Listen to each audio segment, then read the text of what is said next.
Welcome to another edition of Ian Cameron's Football Frenzy. It is NFL Week 11, and yes, we are recording this on a Friday due to extenuating circumstances. But we are here, Ian Cameron, Philip Nelson with me, as always, ready to break down the Sunday and Monday NFL slate for Week 11. But because we're recording this on a Friday, we actually get a rare chance to recap the Thursday night football game. And obviously, last night, the Philadelphia Eagles were victorious, 26-18. Over the Washington Commanders. Game where Washington got on the board early with a really good touchdown drive, mixed some Jaden Daniels RPO, threw the ball. Brian Robinson got going on the ground, and it was a really impressive touchdown drive, and it looked early, Philly in some trouble, but there was not much going for the Washington offense from that point on. Stalling, and there was certainly opportunities. I'm questioning Dan Quinn. He's done a great job, let's be honest, Dan Quinn. But passing up the opportunity to kick the field goal and go for it on that fourth down play. I thought that's a time in the game where maybe you should have considered maybe just taking the 3 points with how much the offense was struggling. But you got to give the Philadelphia Eagles defense credit. Very impressive. That Carter on that team, on that defensive line, man, what a game wrecker he was last night for the Eagles. And then I think the problem for Washington's defense, which actually played admirably. It's not like Jalen Hurts and the Eagles offense was doing a lot early in the game, but I think they just got worn down on the field quite a bit. And really, it was Saquon Barkley that did the wearing down of that Washington defense. And that was the concern for me going into the game, was how would they hold up against the run, where they've struggled a little bit, the Commanders, and it was just the Saquon Barkley show in the second half. 2 big touchdowns to put the game out of reach. But quality win for Philadelphia. Not easy. Washington does have concerns. Their O-line was banged up last night a little bit. It sure looked like it the way they played. It's now back-to-back losses. And when you start to look at that Washington schedule, still have a pretty solid record. What is it now? 7-4 on the season. But when you look at that record and you look at every step up in class game, Tampa, Baltimore, Pittsburgh last week, Philadelphia last night, the step up in class games, they're not passing the test right now, this Washington team. So maybe it's a sign that this team. Yeah, go ahead. All their wins are against teams that are under 500. Is that right? Yeah, the Arizona win was quality because Arizona's played well lately. They beat the hell out of them. But that's probably their best win, right now. If you look back, Cincinnati was a pretty solid win too, but they gave up a lot of points in that game. Cincinnati was struggling at the time. So that's the issue. I think we're finding out, Phil. We'll get your thoughts on the game. Washington's a good team, an ascending team, but are they ready to be in that heavyweight elite discussion? Probably not yet. Agreed. Yep. I think, like you said, they ran out of steam towards the end of that game. Couldn't maintain Saquon. They couldn't protect Jaden Daniels either as the game went on. I thought that obviously, like you said, the beginning of that game, that touchdown drive was great, calling great plays. Guys are open. I was really surprised. Scary Terry, he didn't get too many targets there. They were out of sync all night. Very shocking because the chemistry with them's been pretty obvious, but not last night. They were just off the mark, those two, McLaurin and Daniels. So I think we're seeing a team right now going through some growing pains, but this is something that they're going to learn from, and they're going to get another shot at Philadelphia later on in the year, and they still have everything ahead of them. So we'll see how they respond. We will indeed. All right, let's get to the games in front of us. Start on Sunday for Week 11. We'll begin with a big NFC North Division battle. Phil will be locked into this one, I'm sure, as a Packer fan, taking on the Chicago Bears. We've got Green Bay 5-point home favorites, 40.5 being the total here in this game. I mean, the Chicago situation is dire. There's no denying that whatsoever. It was pretty much a low point, I would say, for the Bears last week. Against the New England Patriots. Just a disastrous performance by this team that resulted in the firing and the dismissal of their offensive coordinator. Shane Waldron was let go after the loss to New England. Although you're kidding yourself if you think this is just a play caller problem or an OC problem. This is a scheme problem, and more importantly, this is an offensive line problem. I'm even trying to stick up for Caleb Williams and these people out there that are saying already he's a bust. I know, has he struggled lately? Absolutely. Does he deserve some of the blame for the Bears' offensive woes? Absolutely. But if you think any quarterback right now playing behind this horse shit, disgrace, embarrassment of an offensive line has any chance of success, you're kidding yourself. This is a horrible offensive line right now for the Chicago Bears. The tackles, they're not. They're just the edge rushers are making it too easy to get pressure on Caleb Williams right now. He took 9 fucking sacks last week from a New England team that is near the bottom of the NFL in pressure rate. My goodness, if that doesn't tell you right now how bad things are for this Bears offensive line, I'll throw another stat out there at you. Do you know that 11 different offensive linemen have had 20 snaps this year for the Chicago Bears in a game? 11. They have not had the same offensive line in one game to the next at any point this year. 4 of their 5 projected starting offensive linemen to start the season were not in the game at the end of it last week due to injuries. They are not only a bad offense, they're not even a great offensive line when they're fully healthy. But now that the injuries have just decimated that group, it is a real problem right now. Are we going to see Darnell Wright or Braxton Jones back? Those are 2 tackles, and neither one may play in this game for the Chicago Bears. That's not what you want to see. Will there be any chance of Caleb Williams having time to throw the football if both his starting tackles are out? That is going to be the big question. It's unreal that 9 sacks from a New England team that's been bottom third in the NFL as far as getting pressure and getting to the opposing quarterback. And we saw it in full display. That's just a horrific loss. What were they, 6-point favorites? And they didn't even sniff the straight-up win, let alone as a 6-point road favorite to win by margin. So this offense is in shambles. The defense has regressed, but I still think it's a quality defense. But the problem is the offense just goes 3 and out. Can't move the football, can barely get a first down. And the receivers hold some blame, too. I've watched a lot of Chicago the last couple of weeks. DJ Moore, and Keenan Allen and Odunze, the rookie. Now, he's a rookie. I'm going to cut him some slack. They're not getting separation either from the opposing defenders. And that's going to put strain on the quarterback, too, as far as being able to open up the offense.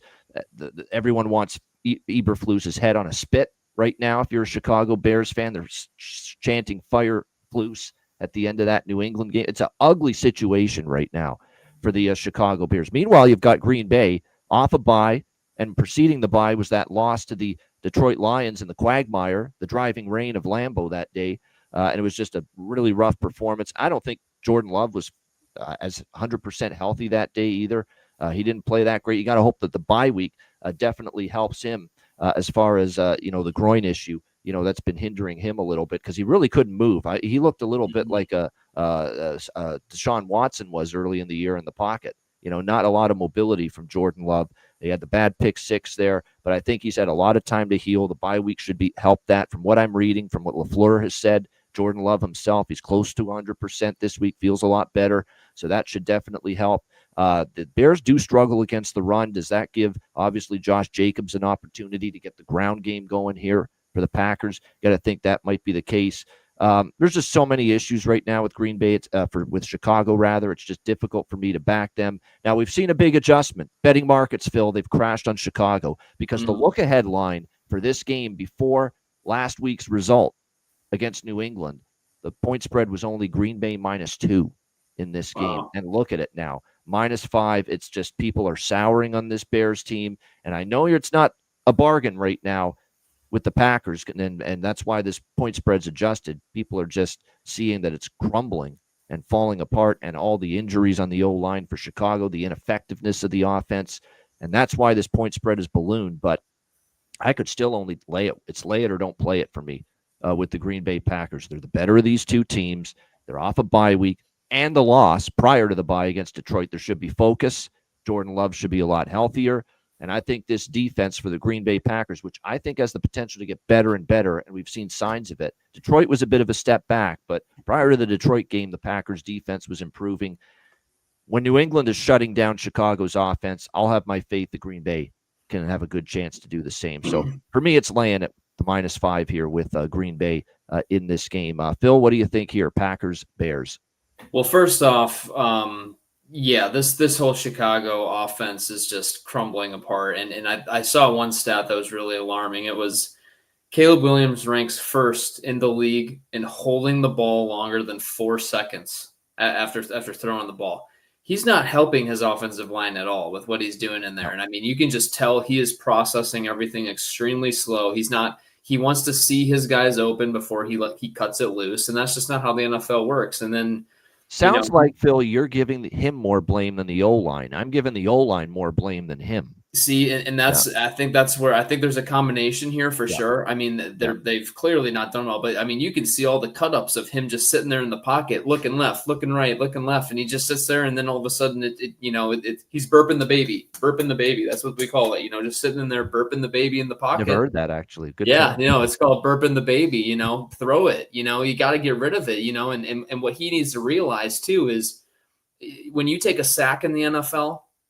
You're done. You're putting yourself into 3rd and long, and you have no hope at that point in time. And so he's taken all these sacks and putting his team into these situations where they can't get out of it. And so between that with the Chicago offense just being in shambles, a firing, and that there's rumors going around that the veteran players are asking for Caleb Williams to be benched.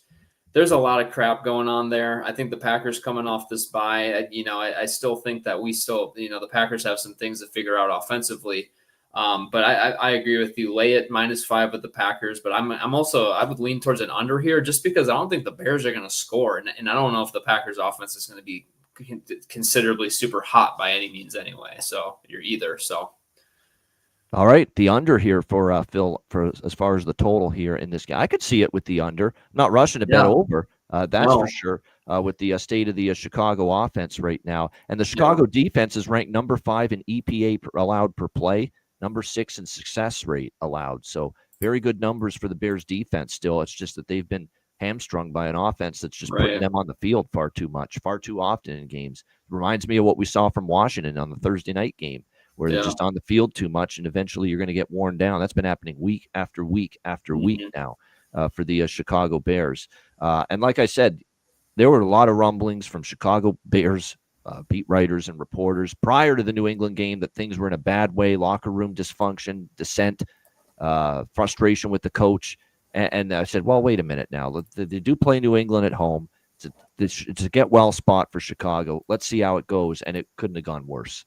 So it's fuel to the fire that there's real locker room issues, I think, right now with Chicago as well, plus terrible offense on the field. Yeah, it's the reason why the betting markets are having a hard time getting behind the Bears right now.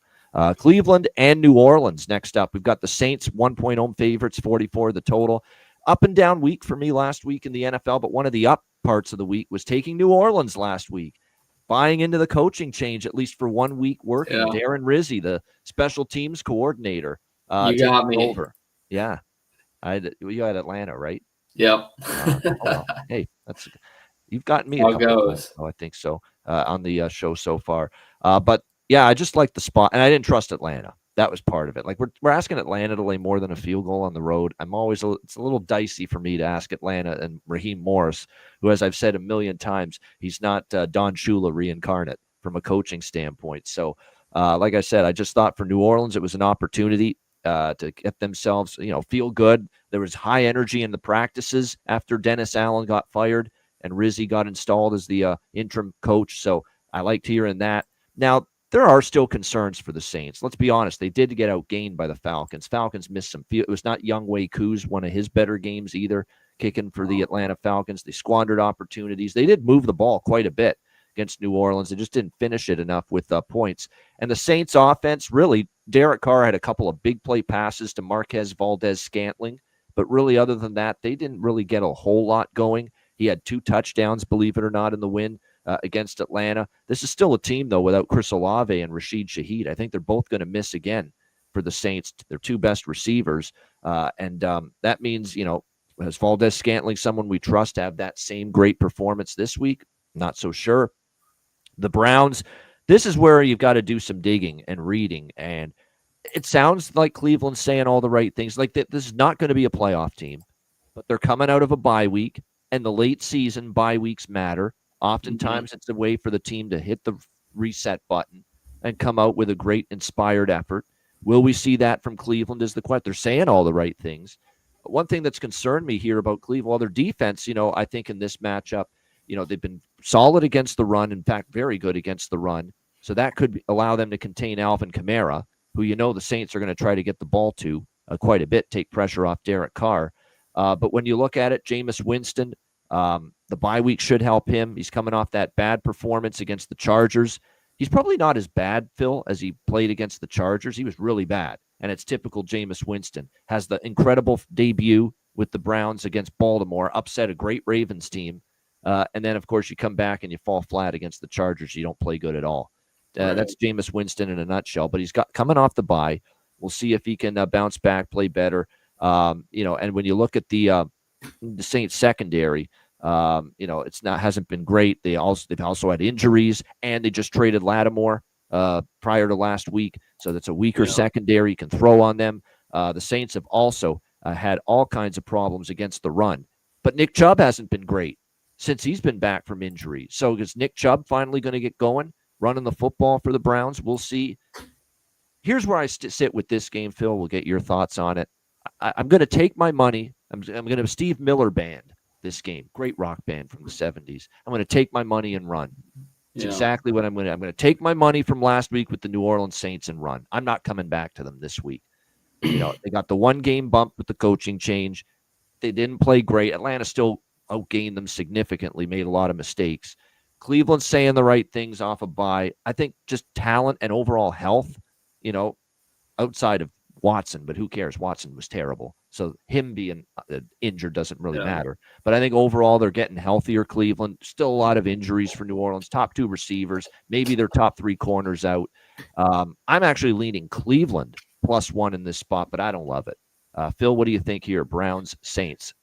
I think a big thing for me with this game is which version of Jameis Winston are we going to get here? And I would anticipate off of a bye week and a bad performance. I think he's going to come out gunslinging versus against his old team. Saints defense that's been, you trade away, your best corner and have some injuries and whatnot. So I think more than anything here, I think I like an over here on this game here, but I agree with you. I think the Saints with that one game bump from the coach, I think they're going to come back down a little bit. I would lead +1 here with the Browns as well, just given the fact I think Jameis is going to come back and play well, and I think that defense is going to hold up enough to get them a win versus the Saints. I mean, they ran 21 more plays, Atlanta, than New Orleans last week. Seemed like they were on the field most of it. It's kind of fun. Like, I'm kind of fortunate. Let's be honest. I'm kind of fortunate I won and covered with New Orleans last week. Like, let's be real. I mean, I know it was a good effort, but it's still not a great team. And there's still a hell of a lot of banged up in a lot of key positions. Yeah. And I think Myles Garrett's going to get after Derek Carr too. I think that, his 7 sacks this year, he's getting after the quarterbacks, and I think that doesn't it feel like a game Derek Carr gets pressured by Myles Garrett, and there's the mistakes which Derek Carr's making when the pressure gets to him. Right? Yeah, it kind of feels like it could be that game. You like the over? You're not alone because this total's gone up from 42 to 44. So Philip Nelson's not alone in liking the over. Clearly, the betting markets do as well because the total's gone up 2 points over the course of the week. I think a lot of it too is the decimated cluster injuries in the secondary that the Saints are dealing with too. Not to mention they traded away Lattimore. Makes things even worse for that group. All right, next up we've got the what might be a good prop is Winston over passing yards. Could be a good game. Take advantage of that depleted secondary here. All right, we got Rams and Patriots. Rams 4.5-point road favorites.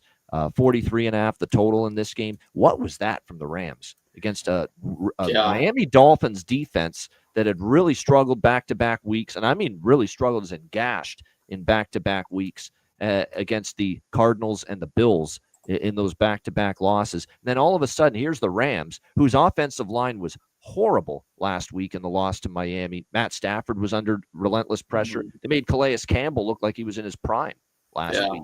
I mean, my gosh, that guy was blowing up the line of scrimmage repeatedly on Monday night. So I was surprised by that. We took some L's there with the Rams and the over.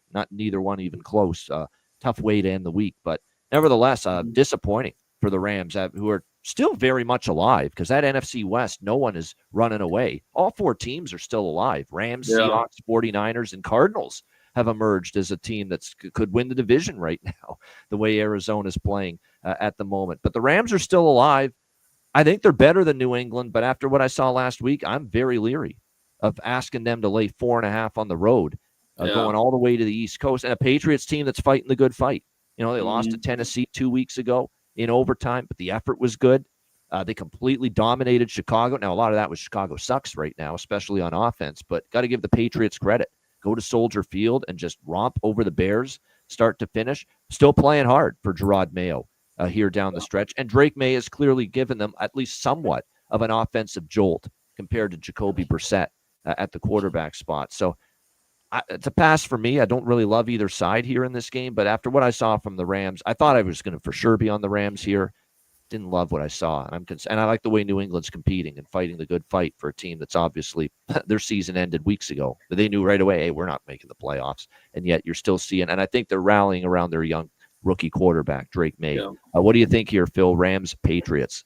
Yeah, I agree. I'm very disappointed in, especially the Rams offense, from that last week. I think that. And they didn't play great either against Seattle, even though they won that game. Yeah, exactly. And so, you're just expecting more out of McVay and Kupp and Puka. So really kind of concerning there to see that type of a performance against the Dolphins defense there. So I agree with you. A team that's being feisty and showing fight. I don't like laying 4.5 for the Rams going up, going across country, playing against a team like this who seems to be rallying around their quarterback, like you said. But more so than anything, I think I could see this kind of being a low scoring game, just given the fact that, the Patriots defense has come around. We give them a lot of crap lately. And I know that they played the Bears last week, but the Patriots defense has been kind of slowly kind of coming around a little bit. And, we'll see what type of a rebound game it is for the Rams, but I think more than anything, 43.5 is too high for me here. And I don't like giving the Rams 4.5 here. So, I would lean towards, Patriots plus 4.5 here. All right. Next up, we've got, this is one of the marquee. There's so many great matchups, and this is absolutely one of them. A battle for first in the AFC North. We've got Baltimore and Pittsburgh, forever rivals. This is one of the great rivalries. A lot of hatred, a lot of close games, too, historically, between these two teams. Ravens, 3-point road favorites, 49 the total. So one thing I will not do, and you will not see me do this, especially with this being probably one of Mike Tomlin's better Pittsburgh teams in a few years now. They've clearly proven that with what they've done this season. You will not see me ever, or very rarely, but probably rarely, as in maybe probably never, bet against Pittsburgh when they're a home dog. And Mike Tomlin's track record as a home dog is just incredible. Long term, the ATS numbers are dominant for Mike Tomlin in the home underdog role. And plus, how many times do we see this game decided by a field goal? So Would you rather take 3 points or would you rather lay 3 points in a game like this? I would rather take 3 points. So doesn't mean I'm going to be on Pittsburgh, but I am leaning in that direction here. I just wish it was above the 3. You get this at the 3.5, and maybe I'll buy it up to 3.5 before kickoff. But certainly I'd be interested in Pittsburgh. Russell Wilson's been solid. He's been decent. He's been certainly better than I thought. And he's in a situation that I think bodes well for him. He doesn't have to carry the team every week. He's got a solid run game with Harris. He's got a defense that has been absolutely tremendous. They're getting better. Even the secondary starting to get a little bit better as well with the way Joey Porter Jr., Minkah Fitzpatrick are playing. Now, the one concern that I have for the Steelers is Alex Highsmith injured in the win against the Washington Commanders last week. And his status, from last I checked, he's probably out for this game. And that's one of the dynamic duo of pass rushers for the Pittsburgh Steelers alongside TJ Watt. So, missing Alex Highsmith certainly would hurt this Steeler team here in this. Yeah, he's out. I'm just looking at it now. So that's a key pass rusher, and that matters when you're playing the extremely mobile, extremely electric, dynamic with his feet, Lamar Jackson on the other side for sure. But then you keep a look on the other side, Phil, and this Baltimore defense just continues to just give up yards and big plays, especially through the air. That's where they've been vulnerable. They're just giving up big plays, big yards through the air. They're actually a pretty solid run defense, Phil. If you watch the Ravens, they're pretty good against the run. But my gosh, their secondary is just struggling. They are having a hard time. I don't even think Marlon Humphreys played particularly great compared to past years this year. And then you factor in the loss of Kyle Hamilton for the Baltimore Ravens. I mean, you talk about a key piece to trying to make that, a better pass defense. He is one of the better safeties, in my opinion, in the NFL. I'm seeing, though, that he's back at practice. So positive signs, perhaps, that maybe Kyle Hamilton can return for the Ravens here in this massive clash here with the Pittsburgh Steelers. I'm clearly not alone here because this total opened 44.5. It's 48.5 now, 49 in some spots. If it ain't broke, don't fix it, Phil. We've talked about this week after week after week. Baltimore Ravens games over the total have been an ATM machine. It has just been week after week after week. We know we love that offense with Lamar Jackson, Derrick Henry, with Mark Andrews and likely at tight end, and Bateman and Zay Flowers and company at receiver can make plays as well. They're just an explosive offensive team. But there are holes galore in that defense, especially the pass defense. And I've seen enough out of Wilson and George Pickens, who's been great the last few weeks, that they could probably pester and pick on that struggling Baltimore secondary a little bit. It's been 4 straight overs for this Ravens, actually more than that. It's been 6 straight overs for this Ravens team. And the games had 79, 53, 72, 53, 51, and 69 points scored in all those games. All of them good enough to clear this total. Right. So that was one of the first bets I made this week. I didn't even get the 44.5. I was stuck with 47, which is actually still better than what's out there now at 48.5, 49. But for me, the over's the clear bet for me in this game. Pittsburgh for me at +3 or better from a side perspective. But a great game, Phil. What do you think for this clash? Yeah, I agree. Ravens defense has just been terrible. Steelers offense is starting to get hot. They're moving the ball. Russell Wilson, George Pickens is establishing a connection there. Like you said, Baltimore in total 9-1 to the over this year, which is first in the NFL. On the other side, though, like you said, Tomlin being a home dog, and Pittsburgh is 7-2 against the spread this season. That's another thing, and 3-0 against the spread as an underdog. So, I think the over here is a clear cut thing. But I'm going to rely on Tomlin here to give me 3 points at least. So, I would lean towards the Steelers here +3, and an over here as well. And I've had people concerned about, because people know I like the over a lot, but I've been on the Baltimore overs every week. To me, at this point, it's you ride it until it starts losing. Right. That's where I'm at with the Ravens overs right now. But someone did make a good point to me and said, aren't you concerned that Baltimore-Pittsburgh historically, a lot of unders, a lot of low-scoring games, a lot of field goals, and it's been actually, believe it or not, 7 straight head-to-head meetings between the Ravens and Steelers have gone under the total. And I think very few games have even gotten into the 40s as far as total points. But my counter to that is this is probably the best Baltimore offense during that span of the last 7 meetings. And look at these quarterbacks that Pittsburgh had the last few years in those 7 meetings. Those were Kenny Pickett games. Those were Mason Rudolph games. Those were Mitch Trubisky games. This was washed up Big Ben in one of those games in his final year before he retired, when he stunk and couldn't play anymore. This isn't the Ravens defense that we've learned. We know the historic Ravens defenses. That's the thing. It's not one of those type of defenses. And Steelers offense is looking good. So I think, between that and, obviously the Steelers defense has been doing well all year, but I think this Ravens offense is just too powerful for them. The Steelers need to have a bend, don't break type of an attitude here. So, and they're going to move the ball. That's one thing that Tomlin says all the time. They're going to move the ball. We just need to show up in those big plays on third down the stretch, make some plays to help them win the ball game. Plus, how good is the Pittsburgh? Pittsburgh defense is good, but I think people saying they're elite, one of the best defense. I'd calm down on that. I'm looking at the schedule, Phil. Atlanta, early in the year. Denver, when Bo Nix was early in his career, first or second game. Chargers, when Herbert was banged up. Dallas, who's been underachieved. Then you had the Raiders, the Jets, the Giants. Those aren't great offensive teams here that Pittsburgh's faced. And then they faced Washington last week. They gave up 27. They faced Joe Flacco and the Colts late September. They gave up 27 in that game. Yeah. So the Ravens are going to get theirs. I just think they are. On the offensive side. All right, Las Vegas and Miami. We've got Raiders, Dolphins. Dolphins 7-point home favorites, total 44 in this game. This is lay it or don't play it for me. I saw a real sign of life from Miami. And to be honest with you, they've played well in 3 games since Tua has been back. They should have beat Arizona. They should have beat Buffalo, quite honestly. But the defense let them down. But the defense turned a corner last week. That was a dominant defensive performance. And if they can bring that level, at least close to that level of defense, with that offense playing the way they are with Tua, and now he's starting to find Hill and Waddle again. They're starting to really get things going on the offensive end of it.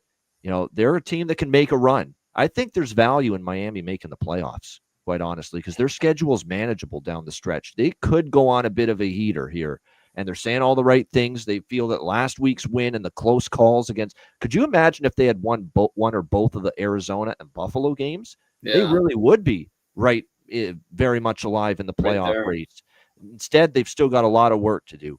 Very little margin for error, but they're saying the right things this week, that we're not giving up, on trying to make the playoffs. And they've got the right team, to take care of. Now, the Raiders are off a bye, and usually the teams off the late season bye, I'm not rushing to bet against them, but this is just insane here. Antonio Pierce, a fire sale of his coaching staff, quarterback coach Rich Scangarello, offensive line coach James Craig, offensive coordinator Luke Getsy, all sent home, given the pink slip by Antonio Pierce during the bye week. So it's going to be a completely different coordinator group and offensive coach. The whole coaching staff on the offensive side, Phil, it got wiped out.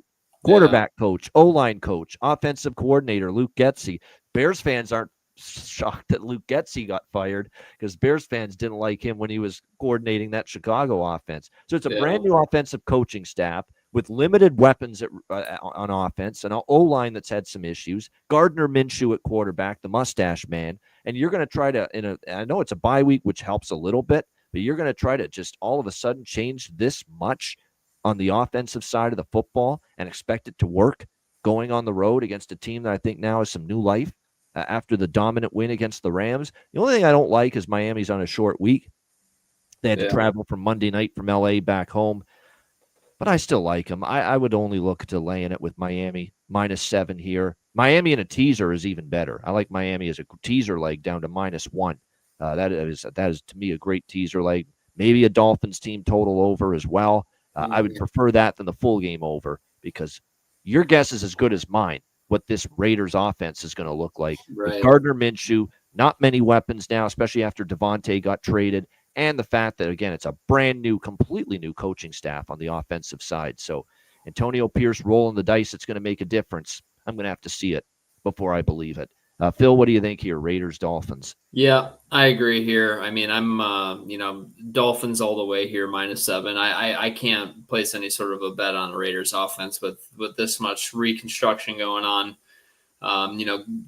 A constant quarterback carousel with the Raiders too, getting benched and, Gardner, Desmond Ridder, all this stuff going on. Dolphins are getting hot. They're home. Like you said, I mean, they win one of those games, Cardinals or Bills. I mean, we're talking about them differently here. And I think that they're a team that is on the rise here. We just need to hope that, Tua's not throwing his head out and, all the different places he shouldn't be. But for the most part, I think that the Dolphins are getting their offense back together. Tyreek's getting a few more touches. They still need to incorporate him a little bit more, but the running backs, I think McDaniels is getting back on track a little bit after for a while there. Me and you both were saying, what the hell's going on here? But yeah, Dolphins -7 here. And I would like a Dolphins team total over too. Yeah. Tua, no risky plays. Don't take unnecessary contact. You're right. Just make sure you stay healthy. Give your team a chance to try to make this playoff push. Listen to the great, classic, iconic Hall of Fame Wu-Tang Clan hip-hop group from back in the day. You must protect your neck. You must protect your neck. That's what you got to do. That's what you got to do if you're Tua Tagovailoa. Protect yourself right now. Don't put yourself in unnecessary harm. All right, next up, we've got Jacksonville and Detroit. We've got the Lions 13.5-point home favorites, 47 the total here in this game. This is a conundrum game. Detroit, they're not a great Detroit spot. They're off the big win against Green Bay. Clearly, there was a hangover from that early in the game against Houston last week because they had a terrible first half. Jared Goff, 5 interceptions. That's remarkable, though, to me, the heart and the guts of this Detroit team, that you have 5 interceptions from your quarterback, Jared Goff, who had one of his worst games, and you overcome it and you find a way to win the game. Obviously, Jake Bates, the field goal kicker, they signed him from the UFL with a couple of clutch kicks late. That is a sickening loss for Houston. We'll get to Houston later. But for Detroit, what an incredible comeback. They just play with the heart on their sleeve, warrior-like mentality that their head coach is emblematic of, Dan Campbell. That guy just, exudes intensity, and we see it from this team each and every week. But now you're off an unreal comeback, and you're at home. This got flat spot waiting to happen at home against the lowly Jaguars here. And I'll say this about Jacksonville. Either they stink, yeah. Are they down to Mac Jones at quarterback once again this week? It looks like it. And that's the biggest fear here about trying to go against the Lions with all these points to Jacksonville is, Mac Jones kind of showed why, New England gave up on him. He was not very good, last week in the game against Minnesota. And yet the Jaguars defense still played well. They made life miserable for Sam Darnold last week. That was not a good game for the Vikings offense. And the Jaguars defense, though, held them in that game pretty well. They're still competing. They're still bad. The effort is there. They have not quit on Doug Peterson. They have not quit on the coach. It wouldn't shock me if Detroit's sleepy again early like they were last week against Houston. So I don't know if I've got the guts to bet this, but I would throw out a lean at least to Jacksonville first half here in this game. That maybe in the first half you get Jacksonville hanging around, Detroit a little lackadaisical early in the game. It's a lot of points here for this Jacksonville team that, again, this year, 5-1 against the spread as an underdog, this Jacksonville team. So if I probably won't bet the game, but I'll throw it out there. If I were to bet something, maybe that's the approach I would go with. Jags first half. I certainly wouldn't trust them for the full game because we've seen Detroit be a second half team, and we've seen Jacksonville lose games in the second half. So, but first half, maybe Detroit's napping a little bit, just like last week. Phil, what do you think here? Jags, Lions. Yeah, I think this is a lot of points here. I know that the Lions are coming off kind of a weird, not their best performance here, but the fact that Goff can throw 5 picks and they can still win. They're just playing the most complete football in the NFL right now. And so, with that being said, and also just all over the place with the Jaguars, what kind of a team are they? What kind of a team are they going to come out and be? For this game. I just don't know. I'm with you on this one. I would probably pass on this one, but the more I'm looking at it, I'm seeing last week's box score.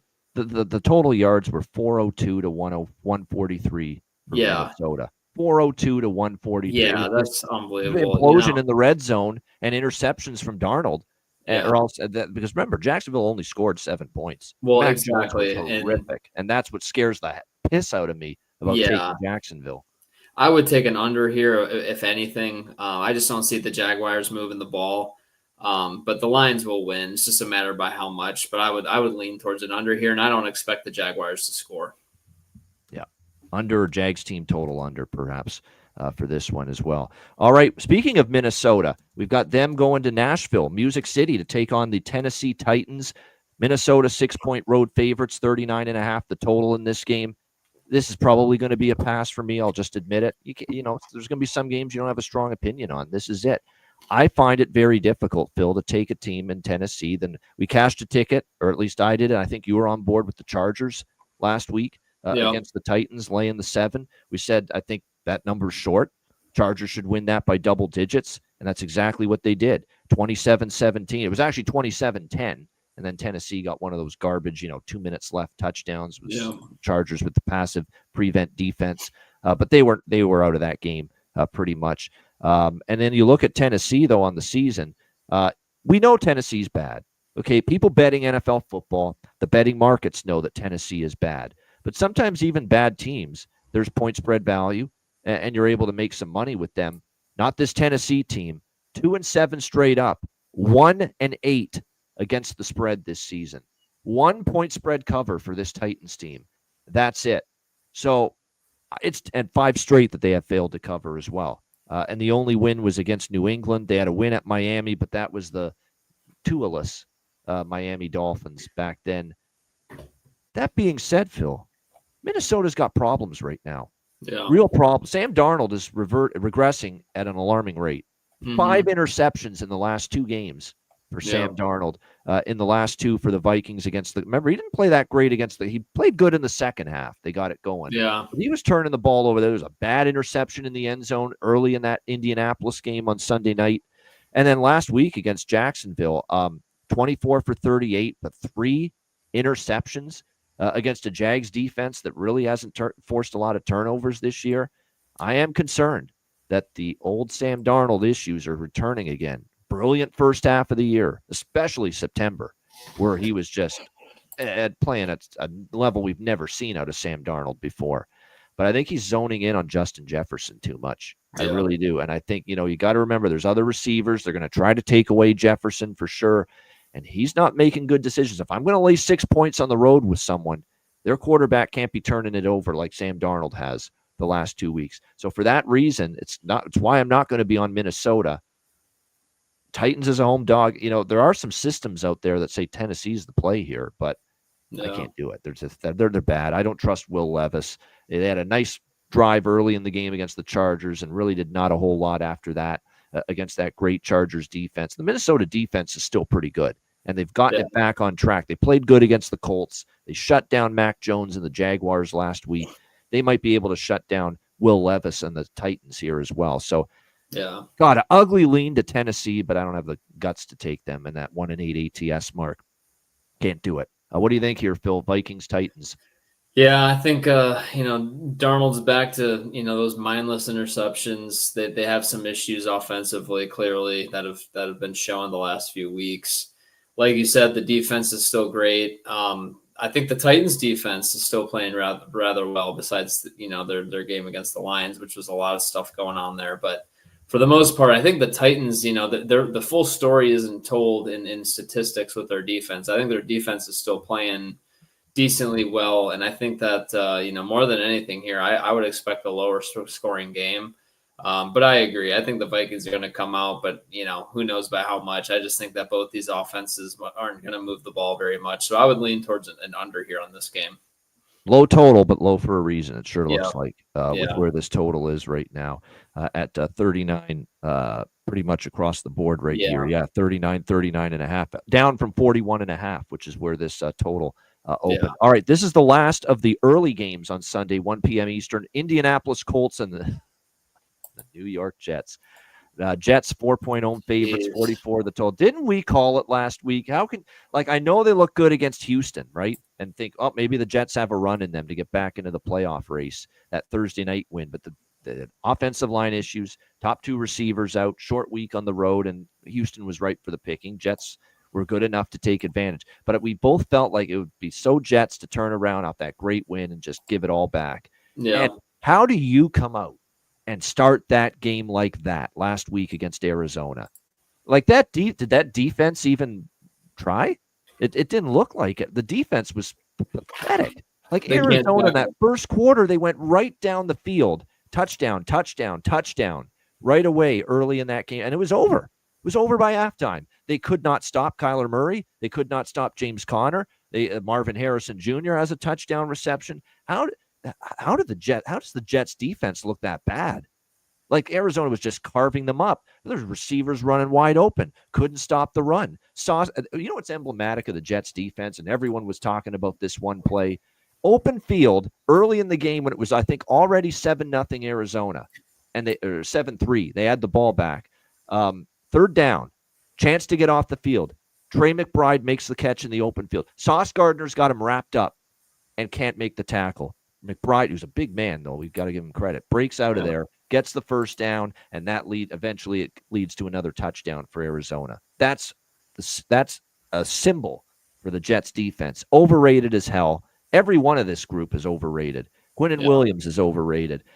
Don't get me started with Sauce Gardner. They wanted to anoint him as the next great cornerback in the NFL, a Dion-type corner. Forget it. He's not even close to that. What a fall from grace for this guy as far as Sauce Gardner is concerned. Everyone on that defense is overrated. And I think firing Saleh, who is the defensive mastermind, as head coach, and Ulbrich, who's the DC, but now he's got to be head coach. He's got to wear all these hats, and the defense has suffered because of it, since he took over as the interim coach. How do you lay 4 with the Jets after what you saw last week? I can't do it. Meanwhile, you got Shane Steichen 2 weeks ago. That's why you don't trust half of what people say in this damn league, Phil. 2 weeks ago, he said Joe Flacco's our starter. Mm-hmm. He's our quarterback, and he's going to be our quarterback for the rest of the season. 2 weeks later, here we are. Anthony Richardson's our quarterback, and he's going to be our quarterback for the rest of the season. It's the right move. Flacco was struggling the last 2 weeks. He didn't play well in either game against Buffalo or Minnesota. They lost both games. He's an old man now, 40. He's giving you everything he can, but you also have to see if Richardson can be the guy. And you're only going to know if he gets reps in game action. So it's the right call. He's been up and down all over the place. Interceptions have been an issue. That being said, players, it's tough for them to make the playoffs now, but I think the players know Flacco is struggling a little bit, and maybe that's a positive response and a spark going back to the second-year quarterback, Anthony Richardson. I could only take Indy +4 in this game. What do you think here, Phil? Colts Jets. Yeah, I think, man, you watch that Jets game, and I mean, it's unbelievable what we're seeing here. I mean, Devontae Adams dropping touchdown passes. That too, yeah. Once again, once again, it was literally what we talked about with the Jets versus the Vikings, where the Vikings had 4 guys to the left of the center, and Rodgers should know, if all 4 of these guys are coming, I'm hot. And the same exact look happened, or there's 7-up with the Cardinals last week, and Rodgers just gets hit, takes a sack. It's almost like his mind isn't in it right now. He just seems really discombobulated. He's got that 1,000-mile stare too when he's out there on the field, and he flips his helmet after a drive goes bad. It's like he's like seeing these stars or something. Yeah, and the Colts going back to Anthony, I'm thinking, my gut's telling me Anthony Richardson's going to be kind of revitalized a little bit here, taking 2 weeks off. Do you think that's good? See things from a different perspective? Oh, yeah, absolutely. Yep. And I also think now there's less pressure on him now, knowing that Flacco went out there and played bad. So I think that he's going to probably have some pressure lifted off him. Also, I mean, Jonathan Taylor played pretty well against the Bills last week. So I would anticipate the Colts to go ahead and pound the rock versus a Jets defense that can't tackle. So I agree with you here. I would go +4 Colts, but I would also lean towards an over here. I think the Jets are going to score a little bit more than what they have, especially being at home and being comfortable. But +4 Colts for me, and I would lean towards an over here. Yeah, this is the over. The Jets defense is capable of cashing the over. What hurt me with the over with Arizona Jets and New York Jets last week, the Jets offense just bogged down, turned into a blowout. And there was no onus to try to, keep. And then they did have chances though. There were, I think, twice they were stopped in fourth. How many times are you going to watch Devontae Adams drop a touchdown pass? I mean, that was unbelievable. But that's why the Jets are such a laughable franchise. Joke. They're a joke, clearly. Yeah. You become a Jet. You put that green jersey on. You become a horseshit football player all of a sudden. Meanwhile, Mike Williams couldn't catch a cold. With the Jets from a receiver. And then he's catching the game-winning touchdown from Russell Wilson last week, his first game with Pittsburgh. You get the hell out of there, you become a Pro Bowler. Yeah, exactly. Oh, exactly. Only the Jets, man. They're such a fun team to laugh at. I know. They are. Just incredible. Year in and year. It's nothing but tears, though, for the poor Jet fans, I'll tell you that. Atlanta and Denver. We've got Denver 2.5-point home favorites here. The total sitting at 44 across the board. Here in this game. Now, these are two teams off. Atlanta's not off a brutal, painful loss, but Denver is. I mean, they thought they had handed Kansas City their first loss of the season. And that was a best bet for me on the show last week. We cashed it with Denver plus the points, but they should have won the game outright too. I mean, what can you say? If there's not a horseshoe up the ass of Kansas City, you're kidding yourself, because they somehow escaped with that blocked field goal at the end. Only Kansas City. Every other team probably in the NFL, they're going to lose on that field goal. It's going to go through the uprights, but Kansas City can do no wrong. They find a way to somehow pull a game out of their keister, and they did it again last week with the blocked field goal at the end. Brutal loss for Denver. Now that's 2 losses in a row. I mean, they played a really strong road game against the mighty Chiefs after getting blown out by Baltimore. So that's 2 losses in a row for them. Where's their mindset at? Where's their psyche? Because I want to bet them here in this spot. Denver minus the 2.5 back at home, because I still don't trust Atlanta fully. With Kirk, with that defense, especially, the pressure is not always there consistently. Bo Nix's ability to get outside of the pocket probably can help him here in this game. He had a really solid game last week after a rough game against Baltimore. He should have plenty of time. They have the second worst pressure rate in the NFL, Atlanta. So Cortland Sutton should be able to get free down the field, should be able to make some plays for the Broncos. The Falcons are better against the run, but the Denver Broncos don't run it often enough, and they're not great at it with Javonte Williams. So, like I said, I think the pass game can work, and Bo Nix's mobility as well. The Broncos, thought their defense was good, but the Ravens kind of exposed them a bit. We'll see how they fare here against Atlanta. Can move the ball, though. We know that. We know Bijan Robinson, and we know what they've got as far as talent down the field. So this actually could turn into an over to me in this game. The total's gone up from 43 to 44. I know it was a low-scoring slog with the Broncos and Chiefs last week, but I still think Atlanta's kind of an over team. And I think Denver gets back on track offensively after the last 2 weeks against Atlanta's got a worse defense than certainly Kansas City. Baltimore's defense has struggled, but Atlanta's defense not a lot better. So I think Denver offensively can get back on track. I'm leaning Broncos. I'm leaning over the total as well. What do you think here, Atlanta, Denver?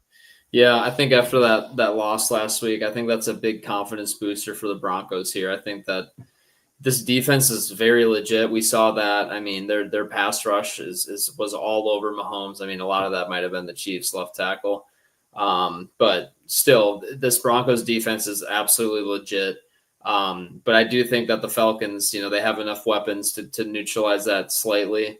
But I agree. I think, Broncos -2.5 here. They've been doing really well against the spread this whole year. I think they're against the spread, they're I can't remember, but they're up there in that. And then also I think that Bo Nix coming off that, I think in playing against this Falcons defense, like you said, I don't trust this Falcons defense either. So I'm leaning an over here and Broncos -2.5 in a big bounce back game.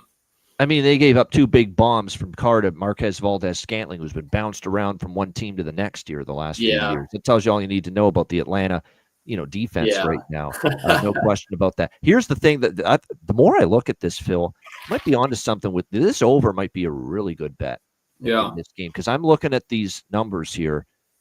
They had 468 total yards last week, 25 first downs. Cousins threw for over 300 yards. Drake London had over 100 yards receiving. Bijan Robinson had 116 yards on the ground, and they scored only 17 points. That kind of offensive output yardage-wise total for the team and all those individuals, that should easily be more than 17 points. That should be like 28. Well, and then also, the over's 4-1 in the Broncos' last 5 games. Yeah. So, I mean, I like that too. Yeah, and it's 44. We're not talking about like a 49 or a 50 total. It's reasonable. So, I like Denver, but I think I'm liking that total even more in that game. All right, next up, this is another one of the great showdown games in the this weekend. This is in the NFC West. Seattle, San Francisco, 49ers, 6.5-point home favorites, 48 the total in this game. I know I really liked San Fran last week against Tampa, and I know you really liked San Fran last week. And we got robbed. Yeah, we got absolutely robbed. This is another one where the box score, the finals, don't be fooled by the final score. This was 400 yards to 200 in the game in favor of San Francisco. Jake Moody owes me something after that game. He missed a couple of field goals. We saw the incident with the holder and Debo on the sideline during that game. They held Tampa in check, although Tampa got things going a little bit in the second half, but they should have had 31, 35 points. The team total would have hit. They probably would have covered the 6. I mean, I'm not bitching too much. It's, I don't like losses lingering. We try to get it out of our system that we're pissed for 2 minutes and then we move on. But that's frustrating. We deserved a better fate there with the San Francisco 49ers, who won, but obviously fell short of the team total that I liked, fell short of the -6. They won by 3, 23-20 last week against the Bucs. That being said, I'm tempted to back them again here, because, the Seattle Seahawks have really taken the big step back in recent games. They're having issues, obviously, right now with protection for Geno. Now, they are off a bye week, so that is a plus, and we'll see what Mike Macdonald, this good young coach, can do with that. But they're trending in the wrong direction. 1-5 straight up, 1-5 against the spread. Their last 6 games, back-to-back home losses to the Bills and the Rams, straight up in ATS. Couldn't cover either one of them. The Niners have owned this series for the most part.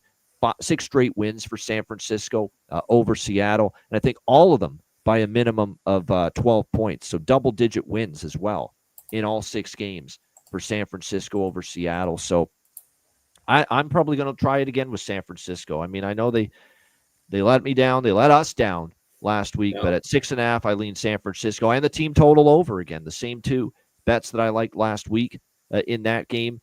Seattle might be able to do some more offensively coming out of the bye as well. So the full game overs a lean for me here as well, but I prefer the San Francisco end of it. And let's be honest, they were working back Christian McCaffrey into the lineup. I think Juwan Jennings just came back. Debo, now they're going to have 2 weeks, second game with all the key components of this offense back, outside, of course, of Brandon Ayuk, who's out for the year, of course. So should be better chemistry. He's back at home now, too, Brock Purdy, instead of being on the road. That should help. So definitely, sometimes you've got to look in the mirror and say, you know what, and be willing in this industry of sports betting. Team that let me down 1 week doesn't mean you throw them in the garbage can and fade them the next week. Sometimes you got to come back to them and give them another chance. And that's kind of where I'm at here with the Niners in this spot. What do you think here, Phil? 49ers hosting the Seahawks. I completely agree with you. It's kind of like you're in Vegas and you're betting poker or betting blackjack, and it's like, man, I lost this one hand. I'm gonna keep increasing it until I win it. And with the 49ers, I just, like you said, you're not gonna throw them in the garbage can here. I think that they're gonna figure some things out as they start playing more games all together again. So I completely agree with you here. I could say, and I also see the Seahawks moving the ball once again. I know I'm the biggest Liam Cohen fan here, and he was still moving. And he still did a nice job last week for Tampa. Still moving the ball in the second half. No Evans, no Godwin. They're still moving it. Yeah, exactly. So I think the Seahawks are going to move the ball. So yeah, I agree with you. I think the 49ers are going to win this one handily, but I could see this being like a 37-20 type game, 37-17, and I would go 49ers minus 6.5 and an over as well. All right, good stuff there. All right, next up, well, this is a big game when James Brown, Matt Ryan, J.J. Watt, Nate Burleson, Bill Cowher, all those CBS studio guys, pregame and NFL on CBS, they're sending these guys to Buffalo on Sunday, to Highmark Stadium, to do the pregame and halftime and all that right from the stadium in Buffalo on location for this huge matchup. It's always a classic. It's always just an epic game when it's Mahomes and Allen head to head. And here we go again, the rivalry renewed. Chiefs and Bills. We've got the Bills 2.5-point favorites at home against the undefeated Kansas City Chiefs. Here we go again. We were here with San Francisco, and these two dopes that you're seeing right here on the screen, and I'm including myself in that, decided, let's take San Francisco against the undefeated Kansas City Chiefs, with Patrick Mahomes and the Chiefs being an underdog in that game. And we paid the price for it. Yeah. Kansas City ends up now. Look, San Francisco had a ton of injuries. That is the disclaimer there. But I can't do it again. I won't do it again. I swore off betting against Mahomes and the Chiefs as an underdog. Moving forward, anytime I see it. 12-1-1 against the spread for Patrick Mahomes as an underdog in his NFL career. I can't do it. Somehow, some way, this team just, whether it's luck, whether it's good fortune, whether it's just happenstance, whether it's just making clutch plays, they find ways to win games. I feel they're vulnerable. Clearly, I think Buffalo could win this game. This feels like a spot where Buffalo could rise up and finally hand them that first loss that they've been flirting with so many times. They could have lost the Denver game last week. Blocked field goal saves their ass. They barely beat Tampa in overtime on a Monday night game. They have been flirting with a loss for a long fucking time now, Kansas City. And it wouldn't shock me if it comes here, but I just cannot, again, bring myself to putting money against Patrick Mahomes in the underdog role. I just won't do it. I'm passing from a side perspective. I also could see the Bills winning, but I'm not betting them.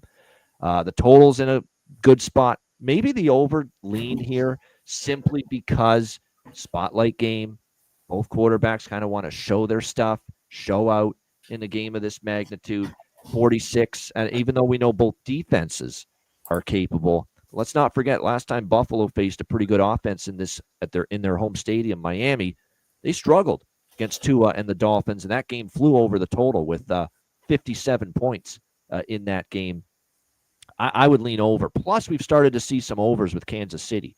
2 of their last 3 games have gone over the total. And I think just having DeAndre Hopkins on the field, not just that he gets the ball and can make plays, but just him being out there can open things up for other players in that Chiefs offense. So Mhm. I'm leaning over. I might probably have a small over bet for this game, but I'm staying far away from the side. You can't beg me to bet a side in this game.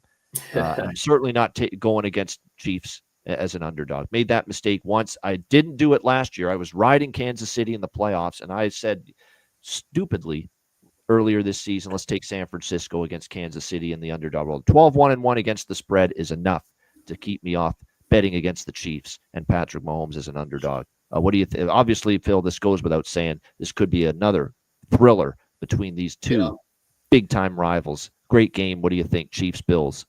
This is going to be an incredible game, and it makes it really tough to kind of think betting-wise, too, because I could see this game going high scoring or low scoring, to be honest. It's a good live betting game. I think if the Chiefs score a touchdown, there'll be live betting value on Buffalo. You bet them. And if the Bills score an early touchdown, you take the Chiefs live. Exactly. Yep. And so, I think one thing that we're so used to, we're caught up in the star quarterbacks here, and they're both incredible. They do great things. But I think both of these teams have been showing that they play great defense all year long. The Chiefs are not the Tyreek Hill throw the ball all over the place. That's just not their identity anymore. With that being said, though, I saw this really interesting stat that the Chiefs have the most 10-play drives in the league, and they average 7 plays a drive. So that's 2 first downs. They're going to get 2 first downs. So I think that this is going to be a clock burning game between the two. Yep. The one thing, though, that you have to think about, too, both burn clock. Like even the Bills, they're not really chuck it vertical down the field. Exactly. Yeah. And so that's the reason why for this particular game, I'm almost leaning towards the under. I think 46 is set pretty well. It's going to be tough, though, but I'm anticipating that these quarterbacks aren't going to make a ton of mistakes. I think there's going to be long drives. I think there could potentially also be good defense. I think bend not break mentality, field goals, things like that. The Bills receiving core, though, I mean, geez, aren't they missing? Is Amari Coleman's out? Coleman's out. Coleman's out. Cooper might return. Cooper might return. Yeah. I mean, I think he's missing some weapons there. So I think, I agree with you. I my gut's telling me I could see this is the game that the Bills, that the Chiefs lose, but I don't know if it's going to be plus 2.5, especially with the stat you just said. And I will take my medicine and learn to not bet against them. So I could see the Bills winning this one. But by the way, Kincaid, I should have mentioned this too. Dalton Kincaid out for the, but the good news is the Bills have Dawson Knox. Well. Dawson Knox is no chump. He can play, but still, you'll miss Dalton Kincaid. He's been very good. So, I mean, I agree with you. I'm not betting against the Chiefs here, plus 2.5, but I think I would lean towards an under here, to be honest. I think I'm leaning towards an under. Yeah, and it's been a mixed bag with the totals. Going back to January 2021, we had 3 overs in a row, but then 2 regular season games in Kansas City 2 years ago and last year, 44 and 37 points in those games. But the playoff game in Buffalo last year, 51 points. It went over. So it's been all over the map. Some overs, some unders between these two teams in recent head-to-heads. All right, we got primetime football, just 2 games left. Sunday night football, Cincinnati Bengals, LA Chargers. Got the the Chargers, 1-point home favorites. The total in this one sitting at 47.5, it looks like, in this game. Big advantage as far as situational for Cincinnati is that they played Thursday night against Baltimore, so they get a little bit of extra time. But, man, they find ways to lose. And the defense, again, against Baltimore just gets ripped in the second half. Could not make a single stop with the game on the line. Yeah. Chargers have the much better defense, but there is some talk the Chargers have faced some weaker offenses, and that's true. How good is the Chargers defense? I think it's pretty good. But Joe Burrow, and now it looks like a healthy T. Higgins, he's finally going to come back here for Cincinnati. It will pose some challenges for this Chargers team, who, let's be honest, they have faced a weaker slate. I will say that. Tennessee, Cleveland, New Orleans, their last 3 games. But they did hold Patrick Mahomes and the Chiefs to 17 points in a game earlier this year. So the eye test tells me this is a very good defense still. Yes, this is going to be more of an explosive quarterback and passing game that they're going to face here. But the Bengals defense is horrid, man. And they just don't seem to be getting any better. I've been riding the Chargers Express, Phil. and I think you've been on them a lot too. I took them Yep. against the Saints. I took them against the Browns a couple weeks ago, saying Jameis isn't going to play 2 games good in a row, and Chargers beat him in Cleveland. We laid the points with the Chargers against the Titans last week. I feel like I got to come back to good old Jimmy Harbaugh here and the LA Chargers in a pick 'em price range. What do you think here, Bengals, Chargers?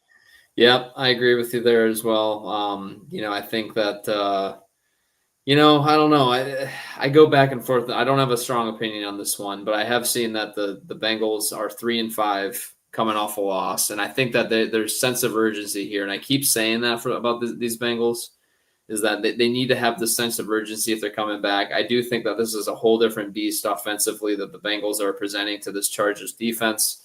But yeah, They're like 4-6, they can't go to 4-7. It is a huge game for the Bengals. It's a huge game. Yeah, it's a huge game. It doesn't help that it's on the road either. But you know what? I anticipate Joey B to come out and put up some good numbers here. So, I'm intrigued with Bengals +1, but I'm also very intrigued with an over here because I think the Bengals are going to put up points, and I know the Bengals are going to give up points too. Yeah, people think maybe the Chargers defense is good, but a lot of it's schedule related and weaker teams and weaker offenses. Because this total, 43 is what it opened at. Yeah, 47. It's a huge move up with this total 40, and probably because the Bengals defense has been so sorry, for much of the season. So yeah, the over is probably I'm not betting a Cincy under. That's for damn sure. Yeah. All right, final game, Monday Night Football, Battle of Texas. Houston Texans, Dallas Cowboys. Houston 7-point road favorites, 42 the total. For me, this is lay it or don't play it. I don't know how you get to Dallas right now. I tried last week saying, well, maybe Philly, Cooper Rush was 4-1 as a starter last. He was terrible, man. He was awful. But the O-line was a problem. There's no run blocking. The pass protection's not good enough.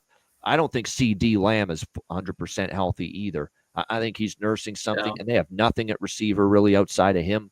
So this offense is in shambles right now. Again, they're stuck with the Trey Lance, and Trey Lance got in for a couple of plays, couple of drives here and there, but nothing much. It's going to be, I think, both guys playing again, Rush and Trey Lance.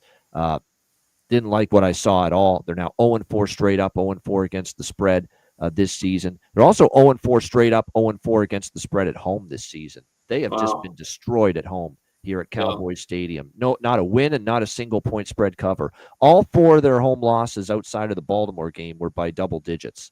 And even in that game, Baltimore had a huge lead and kind of fell asleep with the huge lead. For me, this is lay it or don't play it. You got to think Houston's steaming, pissed after blowing. That was a terrible second half for them.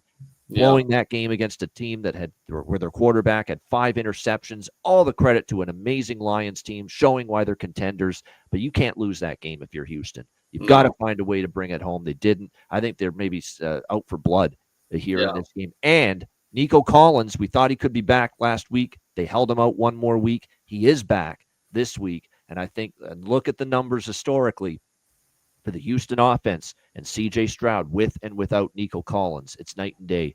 And I think this is exactly what CJ needs, I think, to get out of this little malaise he's been in. Rely on Joe Mixon. They are a horrific run defense, Dallas. They can't stop anything on the ground. Pound Joe Mixon here and run that football. It'll open things up for Stroud. Collins now back. Tank Dell at receiver and company. I'm laying the 7, and Texans will be one of the teaser legs down to -1 as well. What do you think here, Houston, Dallas? Yep. You nailed it. Cowboys are a mess. Nico Collins is coming back. CJ Stroud is going to – I anticipate him to have a big bounce-back game here, after, ballooning that one ball that got picked off with the receiver wide open in the end zone. I think CJ Stroud is going to come back, play a lot better. They're getting their weapons back. Cowboys are a mess. That's enough said. Texans -7 here for sure. Mike McCarthy committing to Rico Dowdle as his number 1 running back this week, by the way. That's enough of the Zeke Elliott experiment. I think that fumble last week against Philly inside the 10-yard line sealed his fate. But it's not like I've seen great stuff from Rico Dowdle either. No. So far, it's more they just can't run block either, and they just don't have great backs, period. Simple as that for the Dallas Cowboys. Well, we have a great quarterback on the show with us here each and every week. Philip Nelson, as always, great job. Let's wrap it up. Best bets for NFL Week 11. Phil, where are you headed for your best bet this week? I'm heading to Denver. You know what? I think after that loss last week, I think they're going to come out ready to roll. I don't trust the Falcons. That defense is not good. But the Broncos defense is good. Falcons offense is playing pretty well. I think they're going to get their points. So I like that Falcons Broncos over, and I definitely like the Broncos minus 2.5. There we go. Over officially, though, we'll use for your best. Sounds like you like the total a little bit more than the side, just like me for that game. Yeah. So Atlanta, Denver, over 44. Best bet here for Philip Nelson for Week 11. My best bet for this Week 11 slate, I'm really not going to overthink it with Baltimore-Pittsburgh. Over the total until proven otherwise. 48 is the best number out there. It has gone up a little bit. Baltimore's just been an over machine. We're rocking with it. Ravens-Steelers, over 48 for my best bet here for this Week 11 slate. Shout out to everyone tuning in on YouTube. Hit the like button. We appreciate it very much. Philip, anything you want to add in conclusion before we say goodbye? No, you know what? I think last week was an up and down week for us all, but this week's going to be an incredible slate of games, and I'm really excited to see that. We already saw a great game last night. So good luck, everybody, and enjoy your Sunday and Monday.